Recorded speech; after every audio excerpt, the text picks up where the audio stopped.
नमस्कार प्रिय विद्यार्थियों, महिंद्रा ईस एकेडमी के इस बृहद प्लेटफॉर्म पर आप सभी का बहुत बहुत स्वागत है। प्रिय विद्यार्थियों, हमारे भूगोल के बीच में चल रहा था कक्षा 6 की एनसीईआरटी बुक और उसके अंदर हमारा तीसरा लेसन चल रहा था अंतरिक्ष। ठीक है, अंतरिक्ष के बारे में हम पढ़ रहे थे। ठीक है, अंतरिक्ष खोजने के बारे में हम पढ़ रहे थे। ठीक है, उसी का पहला भाग आपको दे दिया गया था। ठीक है, पार्ट 1 आपको पहले करवा दिया गया है, पार्ट 2 के बारे में आज हम अध्ययन करेंगे। ठीक है, क्योंकि क्लास लंबी थी, वो वैसे मैंने पूरी क्लास शूट की थी लेकिन वो कट गई, किसी कारणवश डिलीट हो गई, तो मैं आपको दोबारा क्लास देता हूं। ठीक है, अपन ने उसके अंदर पढ़ लिया था दूरबीन तक। ठीक है, दूरबीन तक आप लोगों को बता दिया गया था।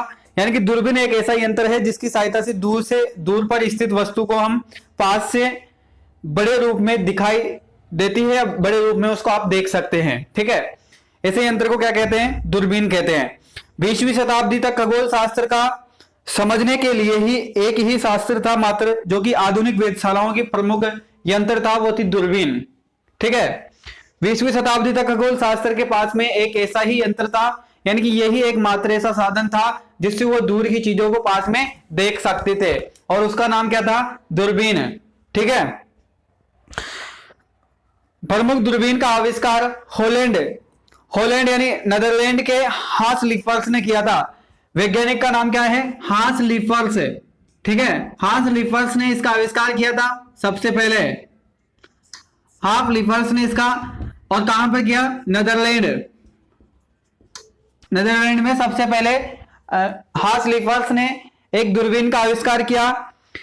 और उसके बाद में आकाशीय पिंडों को देखने के लिए जो आपकी दूरबीन थी, जो कि आपने पुनर्जागरण में पढ़ा था, उसका आविष्कार किसने किया था? आपके गैलीलियो नामक वैज्ञानिक ने किया था। ठीक है, आकाशीय पिंडों को देखने के लिए प्रयोग में की जाने वाली दूरबीन का आविष्कार इटली के गैलीलियो ने 1610 ईस्वी में की थी। गैलीलियो ने कब किया? 1610 ईस्वी में।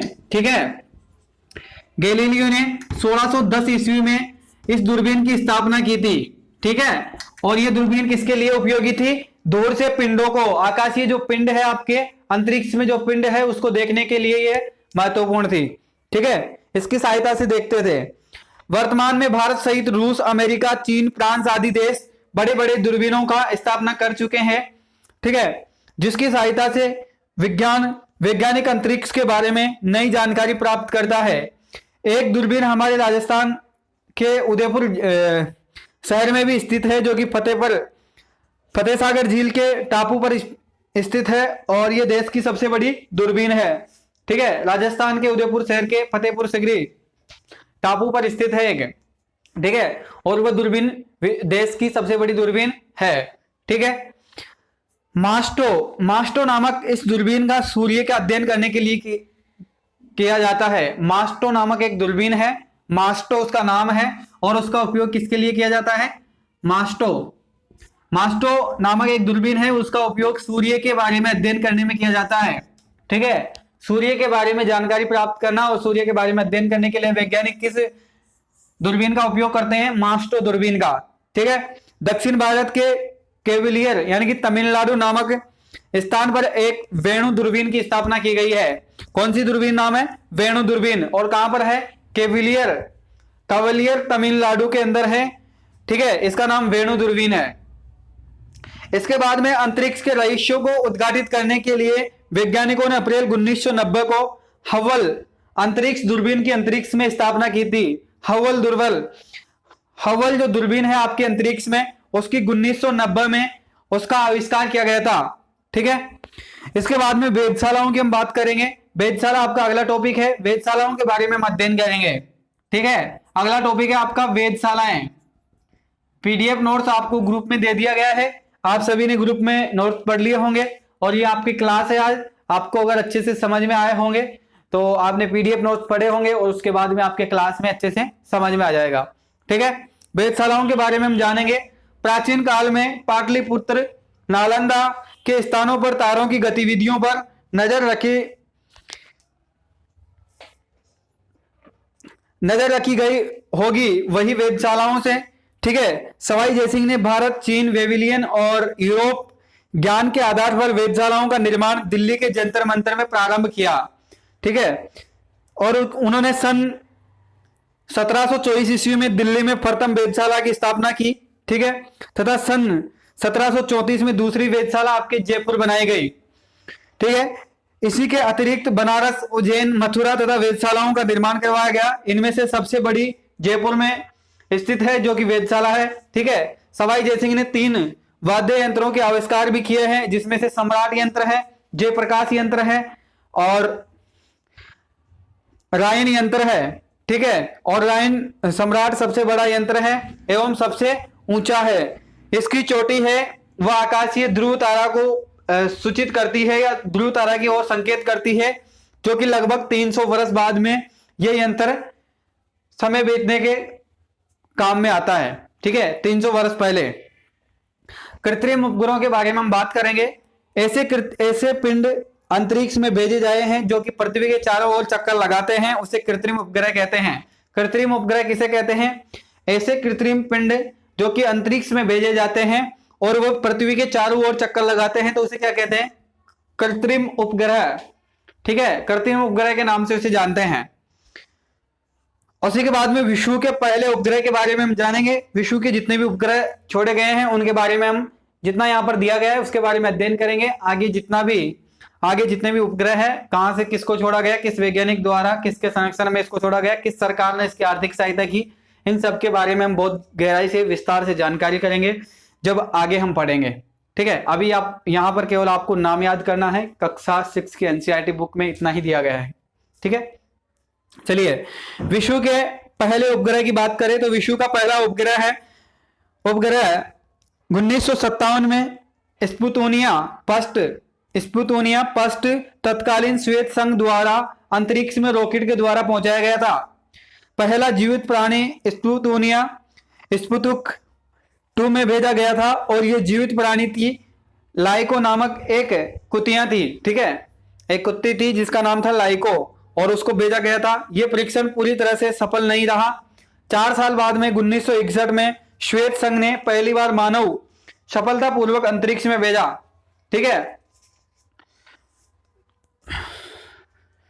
यूर गागरन अंतरिक्ष यान वास्तुको 1 में अंतरिक्ष की यात्रा करने वाले विश्व के पहले व्यक्ति थे, ठीक है, वेस्तुक 1।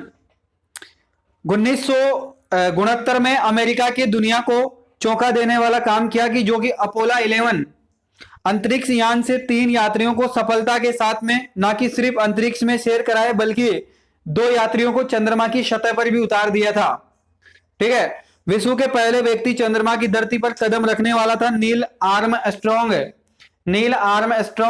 चंद्रमा की धरती पर पहला कदम रखने वाला व्यक्ति कौन था? नील आर्मस्ट्रॉन्ग, ठीक है, इसका नाम याद रखिए आप। भारत में सर्वप्रथम सन 1984 में अंतरिक्ष में यात्रा करने का गौरव भारत के वायुयान सेना के राकेश शर्मा को मिला। राकेश शर्मा 1984 में अंतरिक्ष की यात्रा करने गए थे। भारत का पहला व्यक्ति था जिसको यह गौरव मिला, ठीक है। और ये क्या था? भारत की वायुसेना, ठीक है, भारत की वायुसेना में था। और राकेश शर्मा के बारे में अगर आप बात करें तो राकेश शर्मा का जन्म 1949 में पंजाब राज्य में पाटियाला में हुआ था, पंजाब राज्य पाटियाला में हुआ था। और राकेश शर्मा ने सियोजो T11 यान के 2 अन्य श्वेत अंतरिक्ष यात्रियों के साथ में अंतरिक्ष में केवल सैर ही नहीं की बल्कि उन्होंने सियोजो 7 स्पोर्ट्स का स्टेशन का लगभग 8 दिन तक रहकर आए थे और वैज्ञानिक परीक्षण भी किया था इन्होंने। उसके बाद में आपके कल्पना चावला की अगर अपन बात करें तो कल्पना चावला का जन्म हरियाणा राज्य के करनाल में हुआ था, सन 1961 ईस्वी में हुआ। कल्पना चावला एक शोध वैज्ञानिक थी, प्रसिद्ध अंतरिक्षी यात्री भी थी और वह अंतरिक्ष में जाने वाले भारत में जन्मी पहली महिला थी एवं राकेश शर्मा के बाद में दूसरी भारतीय थी, ठीक है। कोलंबिया अंतरिक्ष यान के वापस लौटते समय, कोलंबिया का जो अंतरिक्ष यान था उसको वापस लौटते समय सन 2003 में हुई दुर्घटना में अपने 6 साथियों के साथ में 6 सहयोगी सदस्यों के साथ में इनकी मृत्यु हो गई थी, ठीक है। इनके अतिरिक्त भारतीय मूल की अमेरिका नागरिक सुनीता विलियम्स अंतरिक्ष के सर्वाधिक समय बिताने वाली महिला थी, ठीक है। अमेरिका की नागरिकता सुनीता विलियम्स अंतरिक्ष में सर्वाधिक समय बिताने वाली महिला थी, ठीक है। भारतीय अंतरिक्ष अनुसंधान संगठन भारतीय अंतरिक्ष अनुसंधान संगठन हमारे देश के प्रसिद्ध वैज्ञानिक होमो जहांगीर वेवी के नेतृत्व में सन 1962 के परमाणु ऊर्जा के विभाग में अंतरिक्ष अनुसंधान के लिए भारतीय अंतरिक्ष संगठन का गठन किया गया था। कब किया गया था? 1962 के अंदर, ठीक है, 1962 के अंदर किया गया था। और भारत के अंतरिक्ष कार्यक्रम को गति देने का श्रेय सिर्फ विक्रम साराभाई को जाता है। विक्रम जो साराभाई, यानी कि करंट नॉलेज से अभी आप सभी परिचित है। करंट नॉलेज में ये मुद्दा काफी समय तक चला था आपके, ठीक है। इसरो, इसके बारे में आप सभी जानते हैं। भारत का पहला कृत्रिम उपग्रह का नाम आर्यभट्ट था, जिसका अप्रैल 1975 में पूर्व श्वेत संघ के द्वारा वेकोनियर अंतरिक्ष केंद्र के प्रक्षेपित किया गया था, ठीक है। और पहला कौन सा था आपका? आर्यभट्ट, इसका नाम था, उपग्रह का नाम आर्यभट्ट। भारत में ऐसा करने वाले विश्व का छठा देश बना, ठीक है। भारत आपका विश्व में छठे स्थान पर था उस समय। सन 1975 में जब तक भारत में कई उपग्रह अंतरिक्ष में भेजे जा चुके थे। उपग्रहों के नाम जो कि भारत के द्वारा भेजे गए हैं, पहला आपके भास्कर, ठीक है। उपग्रहों के नाम आप नोट करते चलें। भास्कर है, एप्पल है, इनसेट है, रोहिणी है, IRS है, एडिसिटा है, हेमसेटो है, टोटोसेटी है, रिसेंसेटा है और ओरेनसेटा है, जीसीएट है, चंद्रयान है, मंगलयान है आदि। इतने ग्रह भेजे गए हैं आपके उपग्रह, ठीक है। इनकी सहायता से दूरसंचार प्रसारण, मौसम, जलवायु और मानचित्रण और संसाधन आकलन और जिस प्रकार से सूखा, बाढ़, तूफान, इन सभी के संबंध में इन सभी से जानकारी प्राप्त की जाती है, ठीक है। इन्हीं का मुख्य काम है, इनसे ये जानकारी प्राप्त होती है अपन को, ठीक है। सैटेलाइट जिसको कहते हैं आप लोग, अंतरिक्ष में से कोई भी चीज, जैसे चित्र, मानचित्र अपन देखते हैं पृथ्वी का, ठीक है। इस प्रकार की जितने भी काम होते हैं वो सब इन्हीं के द्वारा होते हैं, ठीक है। मौसम विभाग की जानकारी इन्हीं से मिलती है हमें। इसके बाद में आपका अगला है मंगल अभियान। मंगल ग्रह के लिए भारत का एक मंगलयान नामक एक अंतरिक्ष यान नवंबर 2013 में आंध्र प्रदेश के श्री हरिकोटा में स्थित सतीश धवन अंतरिक्ष केंद्र से प्रक्षेपित किया गया था, जिसके लगभग 11 महीने की यात्रा करके सितंबर 2014 में मंगल की कक्ष में सफलतापूर्वक प्रवेश किया था। और पहले प्रयास में यह उपलब्धि हासिल करने वाला भारत विश्व के अंदर एकमात्र देश था, ठीक है। विश्व के अंदर मंगल ग्रह पर जाने वाला भारत एक पहला देश था, ठीक है। इसी प्रकार से चंद्रमा का अध्ययन करने के लिए अक्टूबर 2008 में चंद्रयान नामक एक अंतरिक्ष यान की प्रक्षेपित किया गया था। पहले अंतरिक्ष वेधशालाओं की अगर अपन बात करें तो मंगलयान के लिए सफलता के बाद में भारत की अब उन देशों की सूची में शामिल हो गया था जो कि अंतरिक्ष वेधशालाओं में आता है, ठीक है। इसरो द्वारा श्री हरिकोटा से अक्टूबर 2015 में देश की पहली अंतरिक्ष वेधशाला एस्ट्रोसेटी, क्या नाम है इसका? एस्ट्रोसेटी, ठीक है। एस्ट्रोसेटी को प्रक्षेपित किया गया था। भारत में पहला अमेरिका, रूस, जापान और यूरोपीय संघ ने भी अंतरिक्ष में अपनी वेधशालाएं स्थापित की थी। यानी कि अमेरिका, रूस, जापान, यूरोप, ये सब देश आपके अंतरिक्ष में वेधशालाएं स्थापित कर चुके हैं। और इसी के साथ में आपके लेसन की समाप्ति की ओर चलते हैं। लेसन आपका समाप्त होता है। अगला आपका लेसन है ग्लोब, और ग्लोब के बारे में हम अगले लेसन में पढ़ेंगे, ठीक है। चलिए उसके साथ में ही धन्यवाद आप सभी को।